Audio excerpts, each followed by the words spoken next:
विंध्य में एक बार फिर बरगी बांध का मुद्दा गर्म हो चुका। हर चुनाव में बरगी जल विंध्य के लिए चुनावी मुद्दा रहा और सरकारों के वादे झूठे निकले। ऐसे में सरकारों के वादाखिलाफी और चल रही लेट लपेटी के चलते एक बार फिर बरगी के मुद्दे को लेकर पूर्व विधायक रामप्रताप सिंह आगे आए और आज 20 जनवरी को महापंचायत बुलाई।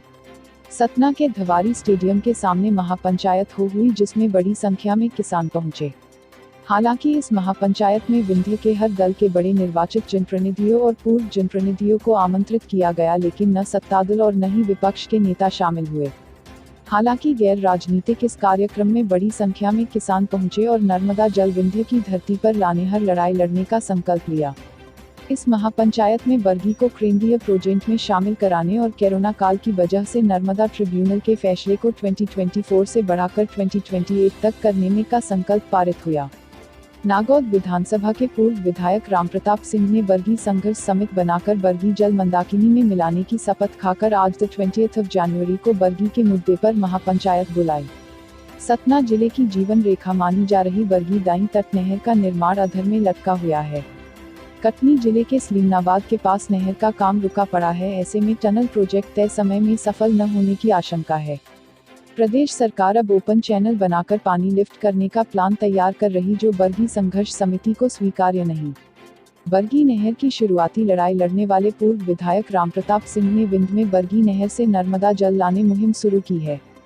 पिछले 40 सालों से बरगी नहर का निर्माण चल रहा मगर पूरा नहीं हुआ। 2024 में शर्तों के मुताबिक यही जल का उपभोग प्रदेश सरकार नहीं कर पाई तो नर्मदा जल गुजरात के हिस्से चला जाएगा। ऐसे में अब बरगी नहर को लेकर विंध्य के किसान आंदोलन शुरू कर चुके। इसी तारतम्य में आज महापंचायत आयोजित हुई। सतना के धवारी स्टेडियम में महापंचायत बैठाई गई। इस महापंचायत में लगभग 5000 से ज्यादा किसान मजदूर शामिल हुए। महापंचायत सर्वदलीय थी, लेकिन सत्ताधारी दल का कोई जनप्रतिनिधि नहीं पहुंचा। कांग्रेस संगठन के कुछ पदाधिकारी शामिल हुए। एक चाबी मुझे आदरणीय श्री रमू सिंह ने दी है, 4 व्हीलर की चाबी है। राव साहब, ये जो महापंचायत का आयोजन हुआ है, किन किन लोगों को आपने आमंत्रित किया है, क्या प्रस्ताव पास हुआ है आज?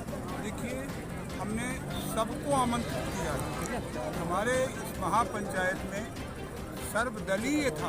आप सबको मालूम है, सारे समाचार पत्र कह रहे हैं। व्यवस्था बनाए रखें, भोजन सबके पास पहुंच रहा है, भोजन का पैकेट सबके पास आ रहा है। हाउस में थे तब भी बात हुई है, तो जो लोग आए हैं उनका स्वागत है। हमने सारे ट्रेड यूनियन, हमने सारे व्यापारिक प्रकोष्ठ, हमने व्यापारी, किसान और सब किसान यूनियन के जगदीश सिंह भी हैं, तमाम सारे लोग आए हैं। और हमारा पंचायत में जो पास हुआ है कि हमारा जल सतना का हिस्से का जितना है, सारा 152 क्यूमेक्स पूरा का पूरा हमें मिलना चाहिए। यह पानी जो हमको मिलेगा, अगर यह कहा जाए कि माइक्रो इरिगेशन से वो लोग ले रहे हैं जिससे आपका पानी कम नहीं होगा, यह तथ्य ठीक नहीं है। क्योंकि हमारी बहुत सी एरिया जैसे जसो अमकुई का पूरा पठार, परसमनिया पठार, हमारा ये मैहर के पास का अमदरा से लेकर झुकेही के बीच का हिस्सा, इसमें हम इस बचे हुए पानी का उपयोग करना चाहिए। इसलिए हमारे हिस्से का पानी हमको पूरा दें। ढीमर खेड़ा और बड़वारा लिफ्ट इसमें न बनाई जाए, ये महापंचायत आज तय करके सरकार को भेजेगी इसका प्रस्ताव। अब देखिए हमारा कहाँ तक। डॉक्टर साहब, आपने टनल का जहाँ पे इस्लामाबाद बाद में जो टनल रुकी हुई है, जहाँ पे काम जो बरगी का पानी है रुका हुआ है, उसका निरीक्षण किया है। क्या तथ्य सामने आए वहाँ पे, क्या जानकारी है, कितना काम हो रहा है वहाँ पे? वहाँ पर एक मशीन पिछले 1 साल से बंद है। ये मशीन ठेकेदार की लापरवाही से या सरकार का बजट न देने से बंद है कि नहीं, वहाँ पर मुझे कोई नहीं मिला। उस दिन उनको कहा गया कि कोई हमको जाने की अनुमति नहीं है, लेकिन जो लोग मिले तो उन्होंने बताया कि 1 साल से मशीन बंद है। दूसरी मशीन में हमको मजदूर मिल गए। मजदूरों से मैंने पूछा कि भाई क्यों काम नहीं कर रहे हो आप? उन्होंने कहा, बोला कि साहब 4 महीने से हमको सैलरी नहीं मिली। हमारा फैक्ट्री का कंपनी का मालिक हमको 4 महीने से वेतन नहीं दे रहा। हमारे लिए भूखे के लाले हैं। लेकिन इसके बाद भी हमारे कंपनी के कुछ इंजीनियर जो मेस चला रहे हैं, उनके यहाँ हम खाना खा करके काम करने के लिए तैयार हैं, लेकिन हमारे बाल बच्चे कहाँ जाएंगे? और फिर मशीन चलाने के लिए जो रॉ मटेरियल ठेकेदार को, पेटी ठेकेदार को देना है, तो वो बड़ा ठेकेदार पेटी ठेकेदार को नहीं दे रहा है, ऐसा उन्होंने बताया। और अगर सामान मिल जाएगा तो वो प्रॉमिस करके कह रहे थे कि दूसरी मशीन भी हमको चलाने के लिए दे दी जाए। हम 2.5 साल के अंदर दोनों मशीनों से ही टनल पूरी कर देंगे, ऐसा उन लोगों ने अमेरिकन इंजीनियर के साथ हमसे बात की।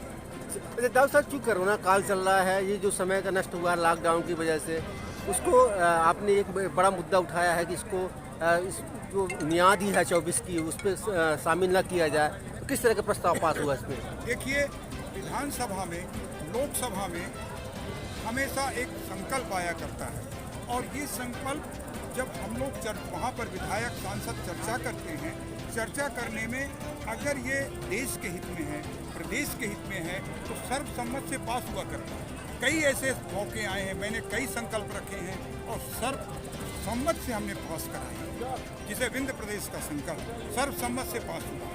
इसी तरह हमने ये प्रस्ताव रखा है महापंचायत में, और सरकार को भी अवगत कराया है कि भी आप सदन में, लोकसभा में, विधानसभा में ऐसे संकल्प लाएं। और ये संकल्प में कि हम महामारी से पीड़ित हो जाने के कारण विदेशों में सारा विश्व पीड़ित हो गया, वहाँ पर कंपनी बंद हो गई, वहाँ पर काम नहीं चले, क्योंकि हमारी दोनों मशीनें बाहर की हैं, अमेरिका है, एक जर्मनी की है, वहाँ भी फैक्ट्रियाँ बंद हो गई थी।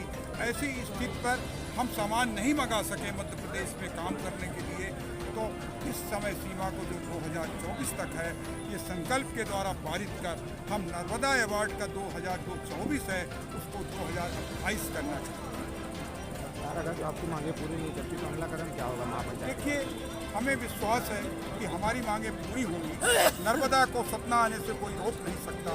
नर्मदा का जल हमारा है, नर्मदा के जल में हमारा पूर्ण अधिकार है, अब इसको कोई रोक नहीं।